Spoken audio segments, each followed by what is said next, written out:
Imagine waking up tomorrow morning to find every mirror in your house erased. You walk into your bathroom, and instead of a reflection, you're staring at a flat gray wall, and your phone screen is completely matte. If you wanted to know what you looked like, you would have to ask someone else to describe your face. For almost all of human history, that was everyday reality. This diagram illustrates how identity functioned in the medieval world, according to historian Ian Mortimer. Notice how a single individual isn't distinct. They are defined by the web of their family, their trade, and the village they lived in. Your physical appearance had almost nothing to do with your sense of self. This explains why banishment was considered a fate worse than death. Without that external network to define you, you effectively cease to exist. In this world, the solitary, self-contained individual was a rare concept.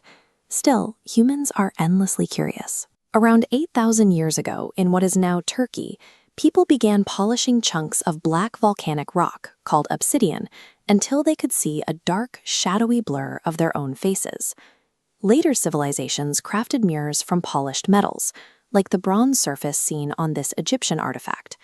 But these weren't beauty tools.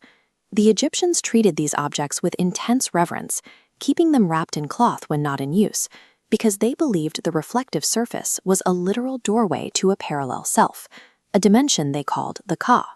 Across the ocean, Mesoamerican cultures polished pyrite, fool's gold, to speak with their deities. Deep inside massive temple structures like this one, archaeologists have found mirrors placed face down on the backs of deceased royalty, positioned specifically so the gods could look through them like a window. For thousands of years, trying to see our own reflection meant dabbling with the sacred and the dangerous. That deep drive to view ourselves clearly would eventually push humanity to invent a flawless reflective surface and exact a staggering body count in the process. By the 1200s, the glassmakers of Venice, operating out of the island of Murano seen here, finally cracked the code. By coating perfectly clear glass with a liquid amalgam of tin and mercury, they produced a reflection sharper than anything humanity had ever seen.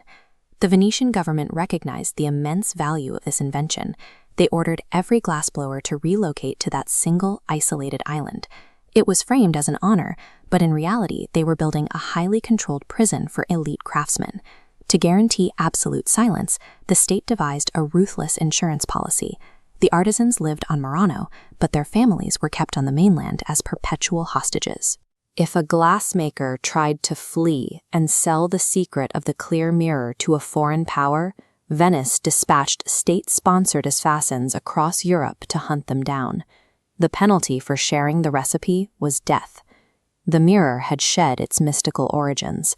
It was now a fiercely guarded state secret, a luxury item in Renaissance Europe worth more than a master's painting. France's King Louis XIV eventually grew tired of paying Venice for these coveted objects. He deployed spies to infiltrate Murano, bribed several master glassmakers, and smuggled them safely out of Italy.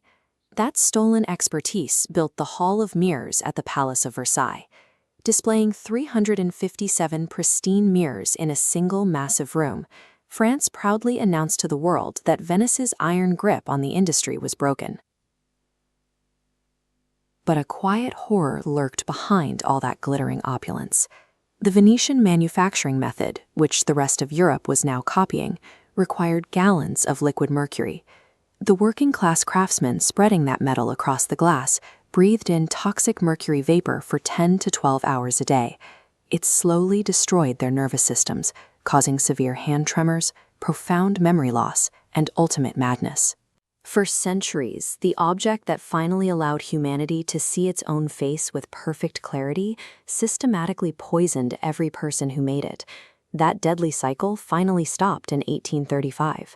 A German chemist named Justus von Liebig figured out how to coat glass with a thin layer of metallic silver instead of mercury. It was safe, highly reflective, and most importantly, cheap. The world was suddenly flooded with affordable mirrors.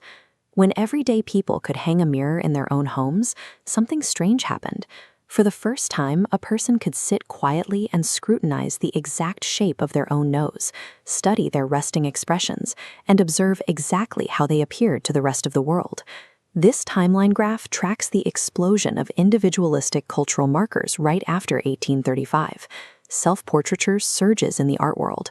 Ordinary citizens begin recording their exact dates of birth. Architecture shifts to include private, individual bedrooms rather than communal sleeping halls.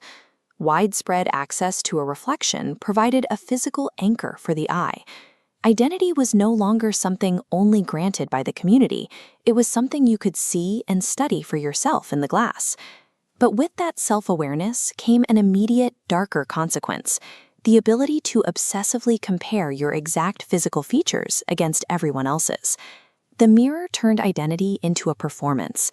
In a society where marriage and social standing were strict economic arrangements, practicing your facial expressions and correcting flaws became a matter of basic survival. This chart breaks down the statistical advantages of physical attractiveness. In corporate hiring, attractive candidates consistently secure better hiring rates and higher salaries.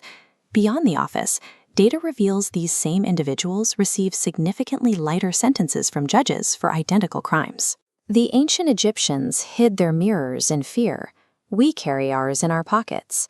We have moved from treating the reflection as a sacred mystery to an invisible, everyday habit, forgetting that for centuries, simply wanting to see ourselves was a pursuit that could cost a life.